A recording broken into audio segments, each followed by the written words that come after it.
आया आहियूं जे असांजो होट खादात जे हिते जी तादाद असांजी जेकी आहे पूरे मली ज़िले अंदरि पहिरीं नंबर ते असांजो ॻोठ आहे।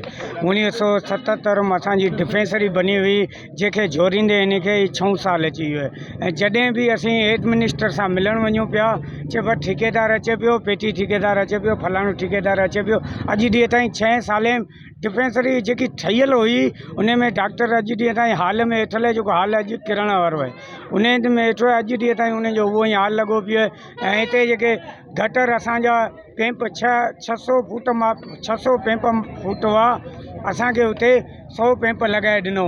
ॿिया सभु करप्शन करे खाई आहे। 2400 रोड फुट असांजो माप हो, उते असांखे 1000 फुट माप लॻाए ॾिनो। ॿिया सभु खाई आहे। मली ज़िले जे अवाम सां हिन जी नाजादी खे सलमान मुराद चवे थो त मूं वटि जेके से ड्यूटी जा फाइल हिते कम जा फाइल रखिया आहिनि ऐं हुन सां खुलो ॻाल्हाइणु चाहियां थो।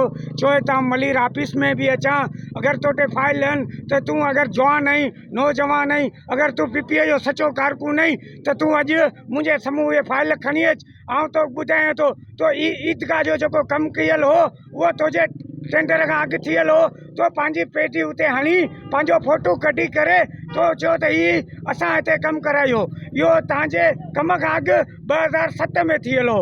तव्हां हुन ते पेटी पंहिंजी हणाए कमु कराए अचे। पीर सरंदी ॻोठ जा फाइल मूं वटि रखियल आहिनि, उहे फाइल खणी अच तो पीर सरंदी ॻोठ में जेके कमु कराया आहिनि उहे असांखे ॾेखारियो।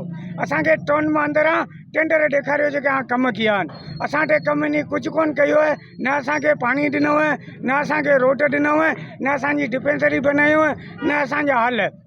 40 लख रुपया हाल जो टेंडर आहे, 50 लख रुपया असांजो डिस्पेंसरी जो टेंडर आहे। अॼु ॾींहं ताईं डिस्पेंसरी 6 साल थिया आहिनि जोड़ींदे, हाल खे 6 साल थिया आहिनि इन जोड़ींदे विया आहिनि। अॼु ॾींहं ताईं कोन बनायो। दुबारा इलेक्शन थिए, दुबारा नाज़िम आया, दुबारा इहे सभु थिया, पर अञा ताईं उहो कमु न हलियो। असीं महिरबानी करे असांजो मुतालो इहो आहे जे अगरि इहे कमु न कंदा त असांजे ॻोठ अंदरि इलेक्शन लाइ वोट लाइ मतां अचो।